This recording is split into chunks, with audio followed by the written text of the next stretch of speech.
तो अभी हम यहाँ पे इस शीट में कुछ डेटा एडिट करेंगे। तो मैं फिर से शीट 1 में जाता हूँ।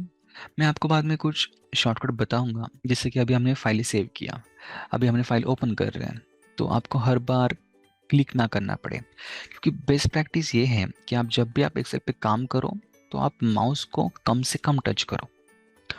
प्रोफेशनल एक्सेल यूजर माउस को बहुत कम यूज करते हैं, मोस्टली वो अपने कीबोर्ड को ही यूज करते हैं। तो मैं आपको ये भी बताऊंगा without using your mouse how you can do your Excel operations.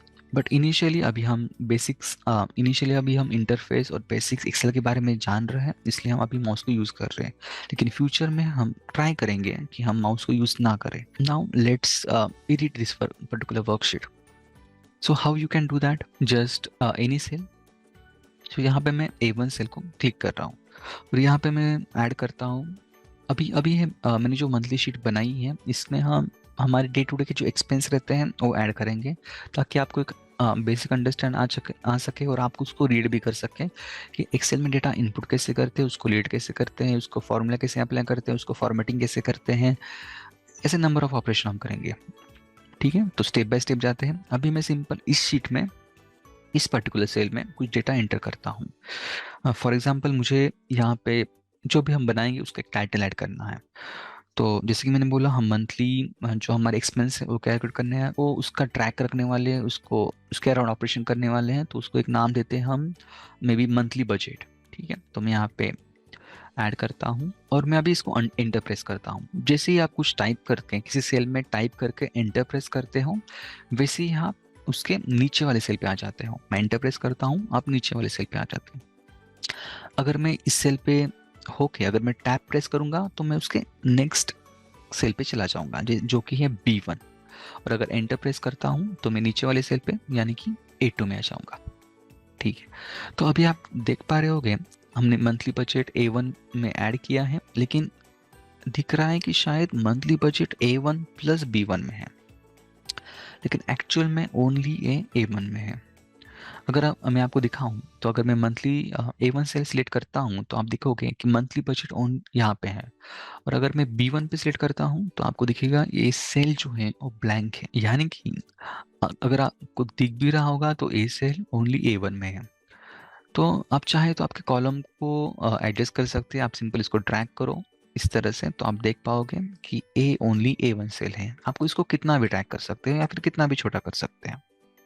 ठीक है, अगर आपको आपके कॉलम को आपने जो भी टेक्स्ट की इंटर किया है उसके अकॉर्डिंग अलाइन करना है, तो जस्ट आपके माउस को ए और बी के बीच में जो लाइन है उसके ऊपर लेके जाओ। जैसे ही आप लेके जाओगे वैसे ही आपका माउस का जो आइकॉन है वो चेंज हो जाएगा। ठीक है, जैसे आइकॉन चेंज होता है आप उसके ऊपर डबल क्लिक कर दो। तो जैसे ही आप डबल क्लिक करोगे वैसे ही आपके उस कॉलम में जो भी टेक्स्ट है उसके अकॉर्डिंग वो कॉलम की हाइट एडजस्ट हो जाएगी। ठीक है, वैसे ही अभी हम इसी शीट में कुछ और इंफॉर्मेशन ऐड करते हैं, जैसे कि हमारे मंथली जो बिल्स हैं, तो उसके लिए मैं कुछ हेडर देता हूँ इसका बिल्स करके। तो जैसे कि रेंट है, उसके बाद फूड है, उसके बाद मे बी फोन बिल्स, उसके बाद इलेक्ट्रिसिटी, उसके बाद में भी गैस है। ऐसे कुछ नंबर ऑफ ऑप्शन आप यहाँ पे ऐड कर सकते हो। और लास्ट में मैं उसके टोटल के लिए टोटल भी ऐड कर देता हूँ। ठीक है, सिमिलरली अभी मुझे ये सारा डेटा, वैसे ही मुझे हर एक मंथ का एक्सपेंस कैलकुलेट करना है, तो मैं यहाँ पे इसलिए मैं यहाँ पे मंथ ऐड कर देता हूँ। जैसे जन ऐड कर देता हूँ। अभी मुझे नीचे नहीं आना, मुझे नेक्स्ट सेल पे जाना है, तो इसलिए मैं टैब प्रेस करूंगा, ना कि एंटर। टैब, उसके बाद फेब, उसके बाद टैब, उसके बाद मार्च, उसके बाद टैब। उसमें टोटल का कॉलम भी ऐड कर देते हैं ताकि हम इन सब की टोटल कर सके जो भी हमारे एक्सपेंस है। अभी टोटल के बाद मुझे फिर से फर्स्ट सेल में आना था, इसलिए मैंने एंटर प्रेस किया। तो एक एक्सेल ने उस ऑटोमेटिक कर लिया कि मुझे एंटर करने के बाद टोटल के नीचे वाले सेल पे नहीं आना है, बल्कि मुझे फर्स्ट सेल पे जाना है जो कि एम्प्टी है। तो इसलिए वो अपने आप B5 सेल पे आया, ना कि E5 सेल पे। You are getting my point. Okay, तो अभी हम बात करते हैं कि इसमें आप न्यूमेरिक डेटा किस तरह से ऐड कर सकते हो। फॉर एग्जाम्पल, मान लो कि मैं रेंट में 10,000 रुपीज स्पेंड करता हूँ मंथली। फूड में मानो 5,000, मैं कुछ डेटा यहाँ पे एंटर कर रहा हूँ ताकि हम इसके कुछ ऑपरेशन कर सकें। ठीक है, फोन में मान लो 215, इलेक्ट्रिसिटी में मान लो 15 और 1,500, गैस में मान लो 1,000, और इसकी टोटल हम यहाँ पे करेंगे। सेम वैसे ही डेटा हम फरवरी और मार्च के लिए एंटर करते हैं। ठीक है, ओके, तो हमने यहाँ पे कुछ डेटा एंटर किया है। तो अगर आप इन दो सेल को देखते हो तो अगर आपको कुछ नोटिस होता है क्या कि मतलब क्या डिफरेंस है, जो भी हमारे नंबर है और जो भी हमारे टेक्स्ट है इसमें कुछ अलग दिख रहा है क्या? ओके, आप इस वीडियो को पॉज कर सकते हो, ऑब्जर्व कर सकते हो, और बाद में आपको क्या डिफरेंस दिखता है वो आप कमेंट सेक्शन में डाल सकते हो। Okay, so now actually difference क्या है, अगर आप यहाँ पे जो हमारी टेक्स्ट है उसको देखोगे, और आप नंबर को देखोगे, तो हमारी जो टेक्स्ट है वो लेफ्ट अलाइन है और हमारे जो नंबर है वो राइट अलाइन है। क्योंकि अगर ये दोनों अगर लेफ्ट अलाइन रहते हैं, जैसे कि मैं अभी करता हूँ, तो ये ज़्यादा रीडेबल नहीं होता है। नो, जैसे कि आप देख सकते हो जो रेंट है लेफ्ट अलाइन है, इसलिए हम इसको प्रॉपरली रीड कर सकते हो। लेकिन अगर ये राइट अलाइनमेंट रहता है तो इसको आप रीड करने में दिक्कत आती है, क्योंकि एक अलाइनमेंट नहीं है। क्योंकि नंबर को हमारा ब्रेन हमेशा अलाइनमेंट के अकॉर्डिंग रीड करता है। जैसे कि फॉर एग्जांपल अभी मुझे रीड करने में दिक्कत आ रही है कि ये 10,000 है या 1,000 है, तो मुझे एक नंबर काउंट करने पड़ रहे कितने जीरो है। लेकिन अगर ये लेफ्ट अलाइन रहेगा, सॉरी अगर ये राइट अलाइन रहेगा, तो इससे मैं अदर नंबर को कंपेयर करके मैं बता सकता हूँ कि ये 10,000 है या 1,000 है। जैसे मुझे दिख रहा है या 5,000 है, इसलिए मैं यहाँ पे बोल सकता हूँ 10,000 है, इस तरह से। इसलिए एक्सेल में बहुत ही इंटेलिजेंटली जो भी आपका नंबरिंग डेटा होता है उसको वो राइट अलाइन कर देते हैं, और जो भी आपका टेक्स्ट है उसको लेफ्ट अलाइन कर देते हैं ताकि वो रीडेबल हो। तो अभी मान लो मुझे ये जो मंथ है वो मतलब जनवरी से मुझे ये समझ में नहीं आ रहा है कि कौन से ईयर का है, तो इसलिए मैं इसको थोड़ा स्पेसिफिक कर देता हूँ, जनवरी 2023। ओके, तो अगर आपने ऑब्जर्व किया, मैंने यहाँ पे जनवरी 2023 डाला, लेकिन उसने जनवरी 23 लिया। ओके, ये क्या हुआ, मतलब मैं कुछ एंटर कुछ और कर रहा हूँ, ले कुछ और रहा है। लेकिन एक्चुअली ऐसा नहीं है, एक्सेल ने ऑटोमेटिकली प्रिडिक्ट कर लिया है कि आप यहाँ पे कुछ डेट एंटर कर रहे हो, तो इसलिए उसने आपका जो फॉर्मेट है, आपने जो डेट एंटर की है उसको डेट के फॉर्मेट में कन्वर्ट किया है। जैसे कि अभी मैं इस सेल पे क्लिक करता हूँ, और आप अगर फॉर्मूला बार में देखते हो तो यहाँ पे उसने 1 जनवरी 2023 एंटर किया है। और आपने ये भी ऑब्जर्व किया होगा कि जैसे ही हम यहाँ पे डेट फॉर्मेट ने उसको डिटेक्ट कर लिया कि ये डेट है, उसने उसको राइट अलाइन कर दिया। और अगर आप फेब देखोगे, मार्च देखोगे, तो ये अभी भी लेफ्ट अलाइन ही है, क्योंकि उसको लग रहा है कि ये टेक्स्ट है। लेकिन जैसे ही मैं इसको भी date as a date treat करूंगा, एंटर करूंगा, तो अपने आप एक्सेल उसको एज ए डेट ट्रीट करेगा। फिर जैसे कि सेम वैसे ही मार्च को भी करते हैं 2023, इसको भी उसने एज ए डेट ट्रीट किया। तो अगर आप इसको बिल पे क्लिक करता हूँ मैं, और यहाँ पे आप होम टैब में नंबर सेक्शन में जाके यहाँ पे अगर आप देखोगे तो ये जनरल है, तो ये जनरल टेक्स्ट है। लेकिन अगर मैं इसके ऊपर क्लिक करता हूँ तो यहाँ पे आप देखोगे कस्टम, ये कस्टम है क्योंकि हमने इसको एज ए डेट फॉर्मेट में एंटर किया है। वैसे ही अगर मैं कुछ नंबर पे क्लिक करता हूँ तो फिर भी आपको यहाँ पे जनरल ही दिखता है।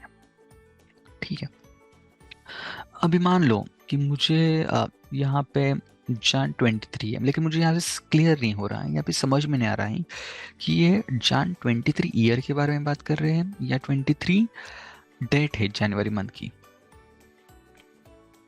तो इसके लिए आप क्या कर सकते हो, इसको कस्टमाइज कर सकते हो। तो कस्टमाइज किस तरह से कर सकते हो, आपके पास दो ऑप्शन है। आप सिंपल इस सेल पे राइट क्लिक करो और यहाँ पे आपको ऑप्शन दिखेगा कस्टमाइज का, या फिर आप इसको फॉर्मेट सेल बोल सकते हो।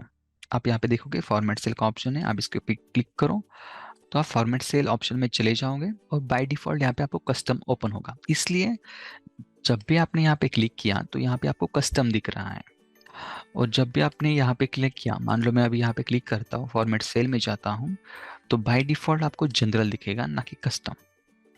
तो जो भी डिफॉल्ट टाइप है उसके अकॉर्डिंग वो यहाँ पे टैब सिलेक्ट करता है। तो अभी मैं यहाँ पे क्लिक करता हूँ, हम दूसरा भी देखते हैं। मैं इस पे क्लिक करता हूँ और डाउन क्लिक करता हूँ और यहाँ पे मोर नंबर फॉर्मेट पे क्लिक करता हूँ, तो अपने आप वो कस्टम में आ जाएगा। अभी आप देखोगे तो जो नंबरिंग है यहाँ पे सैंपल में आपको दिखेगा जान 23 है। ऐसा क्यों है? क्योंकि उसके फॉर्मेट ऐसा है, MMM जो कि मंथ का है और YY यानी ईयर का। अगर आपको उसको और कस्टमाइज करना है तो आप सिंपल यहाँ पे 2Y ऐड कर दो, तो आपको दिखेगा कि अभी आपका टेक्स्ट है वो किस तरह से दिखेगा, जो कि जान 2023 इसके अंदर। ठीक है, मैं इसको ओके कर देता हूं, तो आपको यहाँ पे दिखेगा कि अभी अपडेट हो चुका है जान 2023।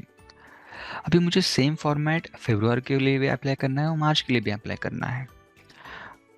तो बेसिक आप ऐसे कर सकते हो, यहाँ पे जाओ, फिर से कस्टम पे क्लिक करो, उसके बाद मोर ऑप्शन पे क्लिक करो और यहाँ से एडजस्ट करो। या फिर दूसरा एक सिंपल ऑप्शन, आप सिंपल इसका जो फॉर्मेटिंग है वही आपको इन दोनों को अप्लाई करना है, राइट। तो आप सिंपल इस सेल पे क्लिक करो जो कि है B4। आपको होम टैब में क्लिपबोर्ड में फॉर्मेट प्रिंटर का एक ऑप्शन दिखेगा। फॉर्मेट प्रिंटर एक्चुअली करता क्या है कि आपकी जो भी आपके सिलेक्टेड सेल है उसके ऊपर जो भी फॉर्मेट है उसको कॉपी कर लेता है, और जिस भी सेल में आपको उसको पेस्ट करना है आप उस सेल पे सिलेक्ट कर दो, वहां पे वो पेस्ट कर देगा। देखो यहाँ पे मुझे इस B4 का जो भी फॉर्मेट है उसको कॉपी करना है और C4 और D5 में वही फॉर्मेट अप्लाई करना है। तो मैं क्या करता हूँ, B4 पे सिलेक्ट करता हूँ, फॉर्मेट प्रिंटर पे क्लिक करता हूँ और इस दोनों सेल को एट अ टाइम सिलेक्ट करता हूँ। तो अपने आप उसने ए फॉर्मेट को इन दो फॉर्मेट में अप्लाई किया है।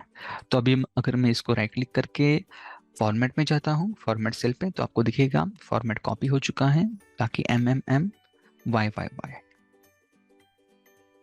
ओके, तो ये है कि आप किस तरह से कस्टमाइज कर सकते हो। तो अभी हम जैसे हमने पहले भी डिस्कस किया है सेल रेफरेंस के बारे में, तो जैसे कि अभी हम C4 में है, वैसे अगर मैं यहाँ पे क्लिक करता हूँ तो मैं B10 में है।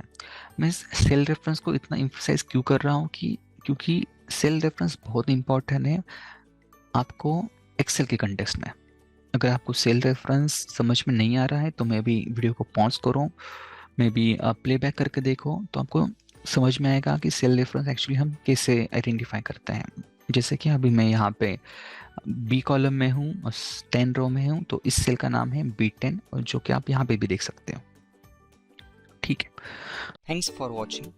If you enjoy this video, don't forget to give it thumbs up and hit that subscribe button to stay updated with our latest content. Also, share this video with your friend who might find it helpful. Your support means a lot to us and it helps our channel to grow. See you in next video.